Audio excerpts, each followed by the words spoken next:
Hello friends, welcome to my channel Champa village recipe. আমি আশা করছি আমার পুরো ইউটিউব ফ্যামিলি আপনারা সবাই ভালো আছেন। আমরাও সবাই ভালো আছি। আমার সব বন্ধুদেরকেই অসংখ্য অসংখ্য ধন্যবাদ, যারা আমাকে এত ভালোবাসা দিয়েছে, আমাকে এত সাপোর্ট করছেন।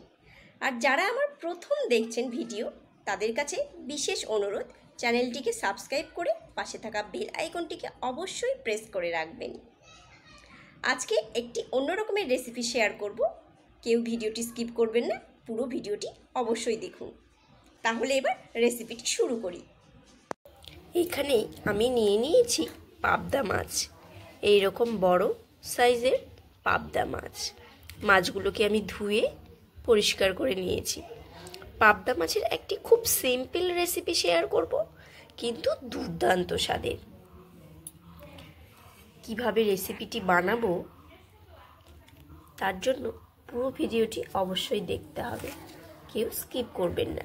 প্রথমেই আমি নুন ছড়িয়ে দিচ্ছি, একটুখানি হলুদ গুঁড়ো ছড়িয়ে নিচ্ছি,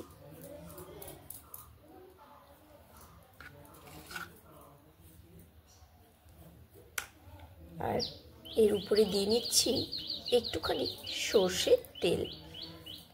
আমি নুন, হলুদ ও সর্ষের তেল দিয়ে মাছগুলোকে ভালোভাবে এইভাবে মেখে নিচ্ছি। সব মাছগুলোকেই খুব ভালোভাবে মেখে নেব।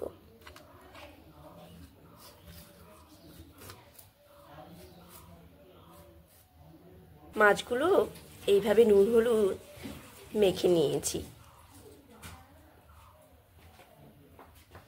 কড়াই বসিয়ে দিয়ে একটুখানি তেল দিয়ে নিয়েছি। তেল গরম হয়ে গেছে। তেল একটু বেশি গরম করে নিয়েই আমি মাছগুলোকে ছাড়ছি।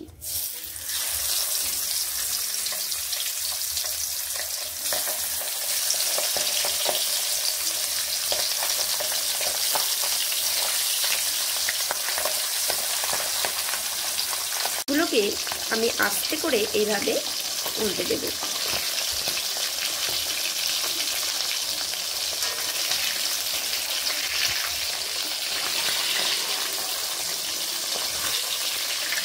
খুব সাবধানে আমি উল্টিয়ে নেব।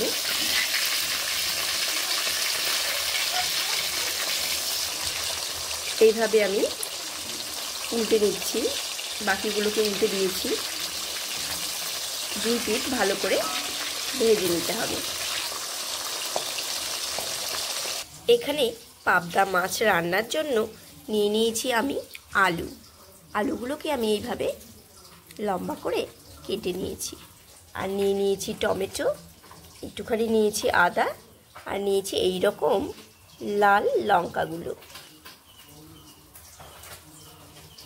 নিয়ে নিয়েছি একটি মিক্সিং জার। এখানে আমি আদাগুলোকে দিয়ে দিলাম। এর সঙ্গে দিয়ে দিচ্ছি এখানে কয়েকটি বাদাম, আর এখানে দিয়ে দিচ্ছি লাল রঙের লঙ্কাগুলো। এগুলোর আমি একটি সুন্দর পেস্ট বানিয়ে নেব। আর এখানে দিয়ে দেব অর্ধেক টমেটো। এখানে দিয়ে নিচ্ছি জিরে। এখানে দিয়ে দিচ্ছি দুটো কাজু বাদাম, আর তার সঙ্গে দিয়ে দিচ্ছি 1 চামচ পোস্ত দানা। খুব সুন্দরভাবে মশলা পেস্ট হয়ে গেছে। মশলাগুলোকে আমি একটি বাটিতে ঢেলে নিয়েছি। এখানে দিয়ে দিচ্ছি একটুখানি হলুদ গুঁড়ো।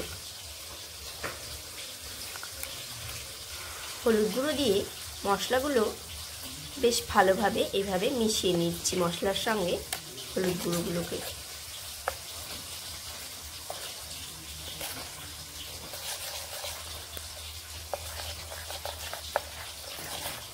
এইভাবে আমি মশলাটিকে রেডি করে নিলাম।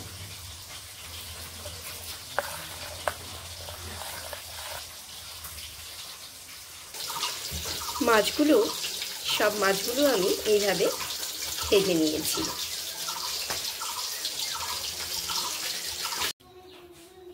মাছ ভাজার যে তেলগুলো রয়েছে সেখানে এবার আমি আলুগুলোকে ছাড়ছি।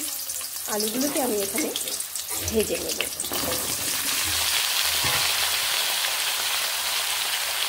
আলুতে একটু নুন ছড়িয়ে নিচ্ছি।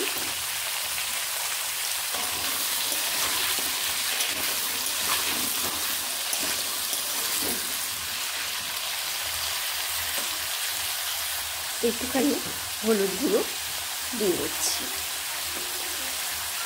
হলুদ গুঁড়ো মিশিয়ে আলুগুলোকে ভালো করে ভেজে নেব।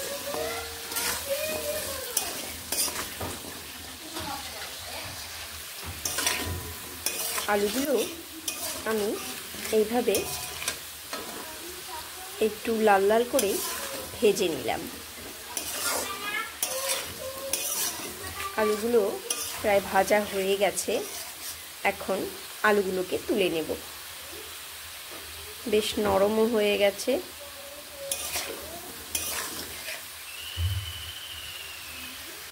আলু ভাজা তেল রয়েছিল, একটি শুকনো লঙ্কা, দুটো তেজপাতা দিয়ে দিলাম, আর এখানে দিয়ে দিচ্ছি পাঁচ ফোড়ন।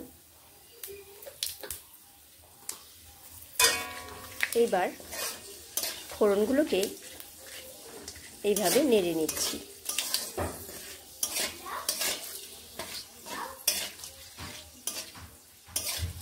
ফোড়নগুলোকে কয়েক সেকেন্ড নেড়ে নিয়েই এখানে দিয়ে দেব টমেটো।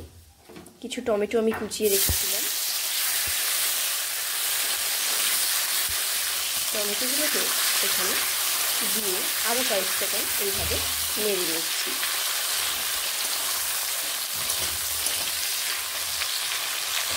ভালো কালার করার জন্য কিন্তু সবসময় চিনি ব্যবহার করার দরকার নেই, পড়ে না। এভাবেও কালার করা যায়। টমেটোগুলো ঠিক এইরকম ভাজা হয়ে গেছে। এরকম ভাজা হতেই এখানে রেডি করে রাখা মশলা দিয়ে দিচ্ছি। মশলা দিয়ে মশলাটিকে এইভাবে টমেটোর সঙ্গে নেড়ে নিচ্ছি।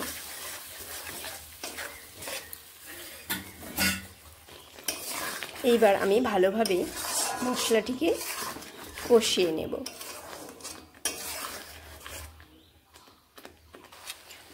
খুব ভালোভাবে মশলাটিকে এইভাবে কষিয়ে নিচ্ছি, যাতে নিচে লেগে না যায়। সেইভাবে ভালোভাবে কষিয়ে নিতে হবে। মশলাটিকে আমি বেশ লাল করে কষিয়ে নেব।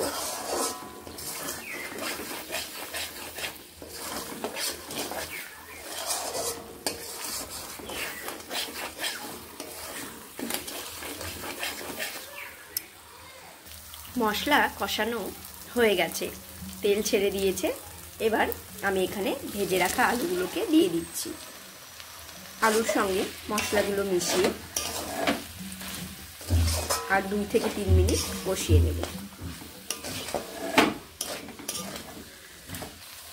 মশলা আলু সব সুন্দরভাবে কষানো হয়ে গেছে। এবার এখানে আমি জল অ্যাড করব। ঝোল দেবার জন্য জল অ্যাড করে দেব।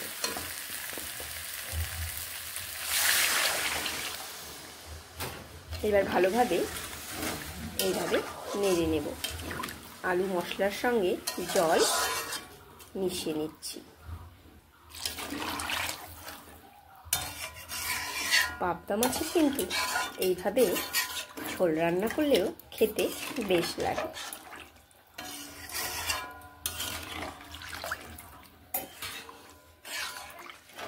এবার মিশিয়ে নিচ্ছি।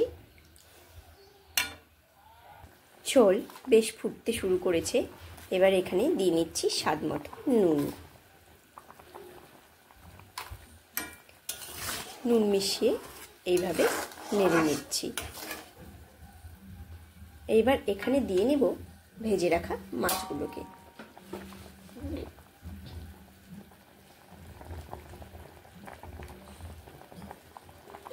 ভেজে রাখা সব মাছগুলোকে আমি এইভাবে এখানে দিয়ে নিচ্ছি। মাছগুলো দিয়ে দিলাম। মাছ দেবার পরে আমি আরও 40-50 সেকেন্ড ফুটিয়ে নেব।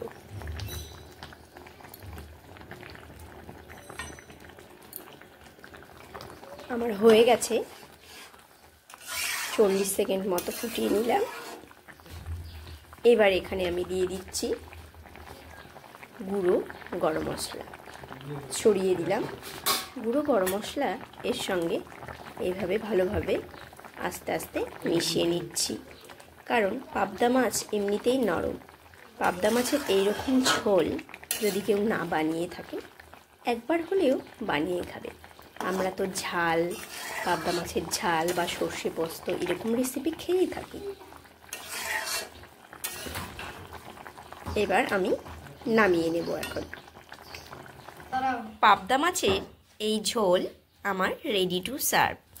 এটি কিন্তু খেতে ভীষণ ভালো লাগে। রেসিপিটি ভালো লেগে থাকলে একটি লাইক ও কমেন্ট অবশ্যই করবেন। সবাই ভালো থাকবেন, সুস্থ থাকবেন, আনন্দে থাকবেন। আবার দেখা হবে অন্য কোনো রেসিপির সঙ্গে। ততক্ষণের জন্য বাই।